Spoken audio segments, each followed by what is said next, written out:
Hello दोस्तों, आज हम देखेंगे स्क्रू गॉज के बारे में। आखिरकार क्या कैसे इसका यूज करते हैं प्रैक्टिकली।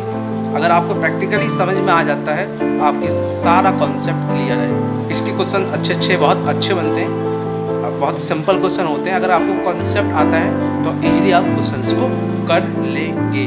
तो शुरुआत करते हैं, आज देखते हैं कैसे यूज करते हैं प्रैक्टिकली। लेट्स स्टार्ट दोस्तों। तो मैं इसे साइड में हटा देता हूँ। पहले मैं एक मेजरमेंट करता हूँ स्केल के थ्रू।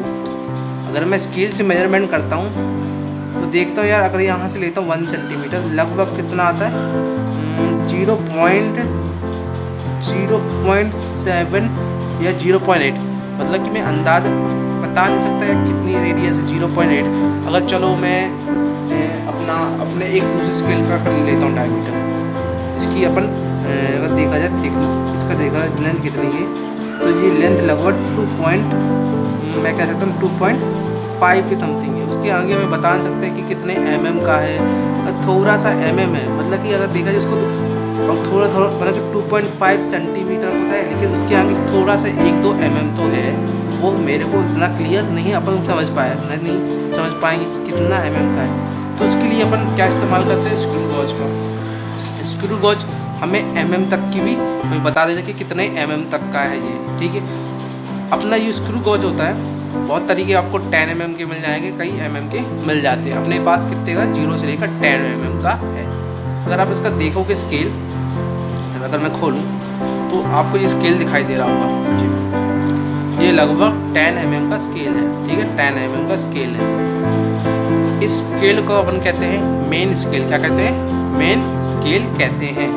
और जो अपने सर्कुलर जो यहाँ पर घुमा रहे हैं, इसको क्या कहते हैं अपन? Circular scale. अगर इसकी देखा जाए मतलब कि इसको ऐसे बनाया जाता है, कुछ ऐसा रहता है सिस्टम इसका।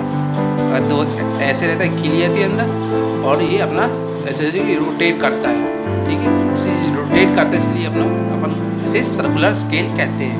अब इसका यूज देख लेते हैं कैसे, मतलब कि कैसे प्रैक्टिकली यूज करना है इसको। स्केल का सिंपल होता है। चलो मैं इस पेन का मैं देखता हूँ आगे का क्या थिकनेस है। अपन थिकनेस देखते हैं कि आखिर कितनी थिकनेस है, कितनी इसकी थिकनेस है। तो अपन पहले यहाँ पर क्लियरली इसे रख लेते हैं। एरर आने की बहुत शंका होती है। तो कड़ की आवाज़ आती है, एक आवाज़ आती है जब जैसे ही आपका टाइट होगा, एक आवाज़ आएगी एक बार, वहीं पर आपको टाइट कर लेने का, ठीक है। एक आवाज़ आएगी तो बस, ठीक है, आपको ये आवाज़ सुनाई देगी, ठीक है। अगर आप देखें आगे से तो इसका लगभग 5 mm अपन को मेन स्केल में दिख रहा है। 5 mm, इसके आगे ये समझिए कितने mm का है, लगभग 5 mm का है।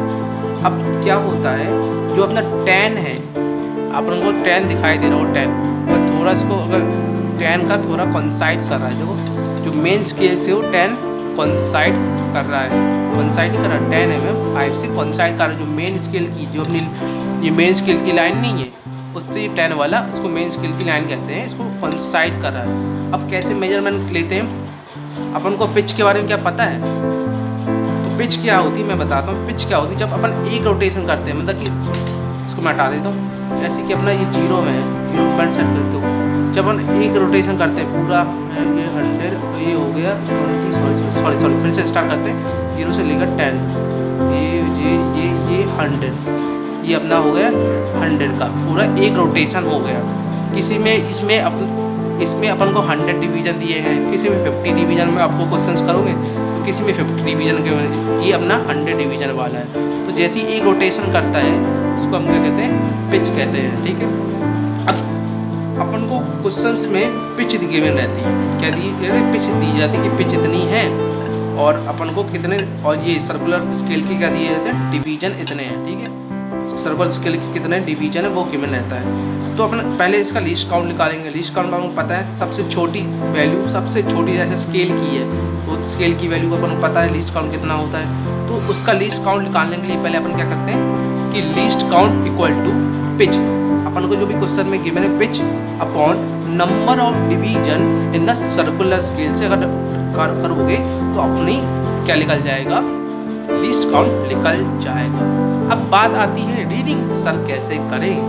तो रीडिंग सिंपल है, अपन ने क्या किया, इसको अपन ऐसे फंसा लिया, अपन ने कर की आवाज़ आती है, ठीक है। पहले अपन मेन स्केल की रीडिंग को देखेंगे, कितनी मेन स्केल रीडिंग है, 5 mm है। और जो स्केल है देखा जाए तो 10 से कोइंसाइड कर रहा है मेन स्केल की लाइन, जिससे कोइंसाइड कर रहा है 10 स्केल से कोइंसाइड कर रहा है। ओके, अब जो रीडिंग लेते हैं, रीडिंग इक्वल टू क्या होती है, जो भी मेन स्केल की रीडिंग है, मेन स्केल की रीडिंग अपने अभी कितनी है अपनी 5 mm प्लस किसकी रीडिंग, तो सर्कुलर स्केल जिससे कोइंसाइड कर रहा है उसको किससे कर लो, लीस्ट काउंट से मल्टीप्लाई कर लो। किससे, लीस्ट काउंट, जैसे कि 0.0 बना गए अपना लीस्ट काउंट। अपनी जितनी पिच है, अपनी 100 पिच है, 100 पिच जितनी गेमें होगी उतना अपन देख लेंगे, फिर से डिवाइड कर लेंगे, ठीक है। तो वहाँ से अपनी लीस्ट काउंट निकल जाएगा। तो जो रीडिंग होगी 5 mm प्लस जो भी कॉन्साइड कर रही है मेन स्केल रीडिंग है, जो सर्कुलर स्केल की रीडिंग है 10 आ रही है, तो जो कॉन्साइड कर रही है उसको 10 से इंटू जो भी रीडिंग है अपनी लीस्ट काउंट है 0.1। मैंने क्या कहा, 5 + 10 इंटू 0.01। तो इस रूप से आपसे रीडिंग कर सकते हो। अब इसमें कई एरर भी आते हैं, जैसे कि 0 एरर, और अगले लेक्चर्स में देखेंगे अपन कैसे क्या क्या एरर्स होते हैं, और कुछ क्वेश्चंस को भी देखेंगे कैसे अप्लाई करना है। अगर आपको वीडियो को अच्छा लगा तो प्लीज़ लाइक करिए। थैंक यू दोस्तों। अगर आपको अच्छा लगे आप एक बार पास से देख लीजिए कैसा होता है, कुछ ऐसा। ये 10 mm का कुछ ऐसा स्केल रहती है अपना, ये इसको ऐसे सर्कुलेट करते हैं, ठीक है, ऐसे, ठीक है। चलो रखते हैं। थैंक यू दोस्तों।